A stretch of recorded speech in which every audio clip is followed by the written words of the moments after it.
No es acucioso ni subversivo indicar que los líderes políticos, la mayoría, locales o nacionales, parecen abrumados, anonadados por la escala y la complejidad de las dos últimas situaciones de crisis, de la cual reconozcamos que no tienen ninguna común medida con lo que se ha visto anteriormente, pero están un poco anonadados frente a estas crisis que estamos viviendo como país.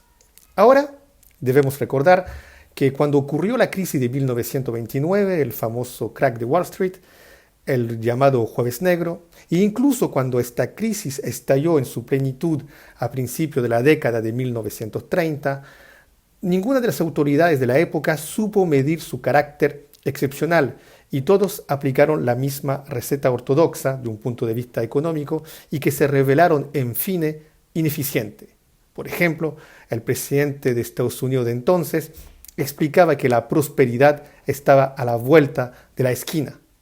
Siendo ciegos, sordos, seguros de sí mismos, no pudieron romper sus padrones, porque todos pensaban lo mismo al mismo momento. Al final de esa misma década, con los acuerdos de Múnich, tampoco los líderes europeos sabrán lidiar con el inminente peligro nazi, y parafraseando, se supone, a Winston Churchill, queriendo salvar la paz, concediendo su propio honor, las autoridades europeas y sus naciones solo obtendrán el deshonor y la guerra. Podríamos pensar que los líderes de hoy no son ni mejores ni peores que sus predecesores. Incluso podríamos pensar que algunos son mejores en economía, teniendo postítulo en la prestigiosa Universidad de Harvard.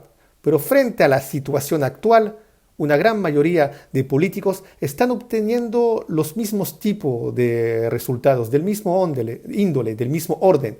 Unos mejores que otros, pero apenas todos en el mismo tópico, a lo menos en el mundo occidental, a nivel local, nacional o internacional. Todos tienen un modus operandi similar, todos piensan lo mismo, en el mismo periodo, dentro del mismo molde.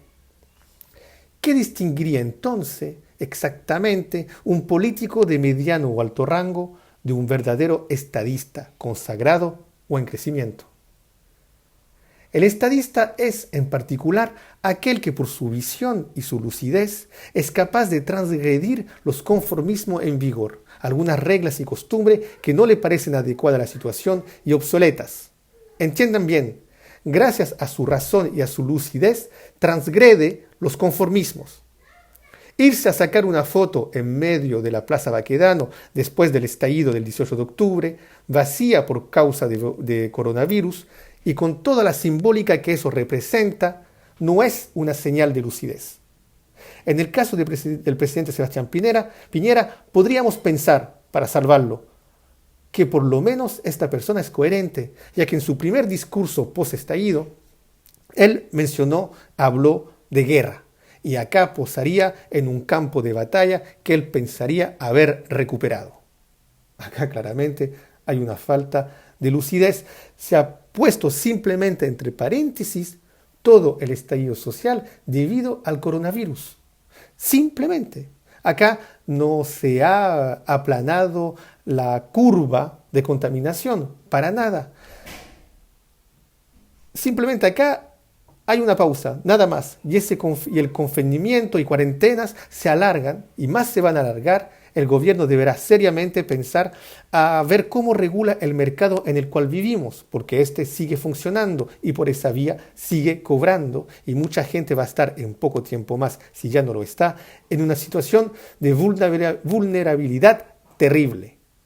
Son potenciales futuros manifestantes, y si no hay medidas serias, significativas, eficientes, más allá de los efectos de anuncio, rápida en su aplicación, que intervengan en las realidades, habrán mucho más manifestantes al salir de esta crisis sanitaria.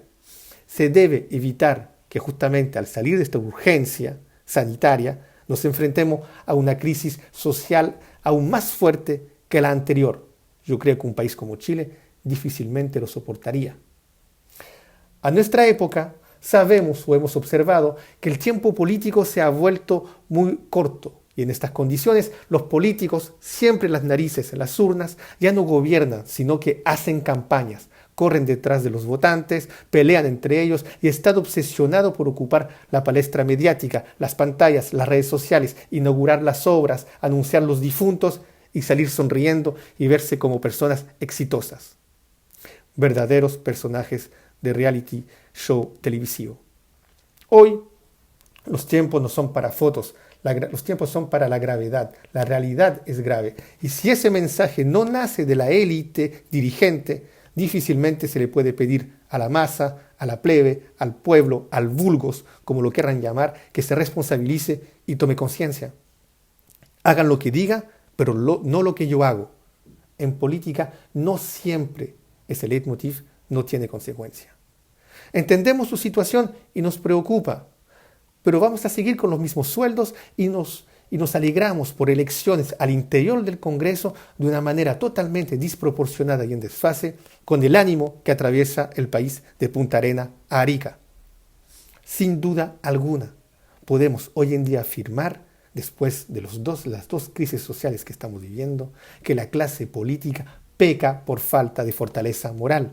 Pero sin duda también, acá las responsabilidades son compartidas. Por eso reitero, ¿qué distingue exactamente a un político de un cierto rango de un estadista o potencial estadista? O mujer estadista, acá el término siendo genérico. En primer lugar, la o el estadista es en un inicio un político como los demás, como los otros, capaz para llegar al poder, cuál es su meta terminal, de ceder ante los mismos compromisos. Un estadista no es un santo ni profeta, sino una persona que cree en su destino y se asegura de poder cumplirlo. Es entonces al dominar la circunstancia adversa y a veces extrema que el político resulta ser un estadista. ¿Cómo lo hará? Promoviendo a través de los eventos cualidades que están fuera de lo común, a lo menos destacable. Mencionaré 3. La primera, se necesita una visión política, panorámica y diacrónica. Tiene que prever lo que va a suceder y proponer la mejor solución o lo que le parece la mejor solución. Porque será capaz de inscribir a su país, su región, su ciudad en el largo plazo, lo que lo conecta con la historia y el futuro de la comunidad nacional o regional. Como lo escribió el teólogo James Freeman, el político piensa en las próximas elecciones. El estadista piensa en la próxima generación. El segundo punto es que el estadista debe tener una visión que se basa en unas fuertes convicciones, basada en valores claros que se expresan a través de la acción, el coraje, la responsabilidad.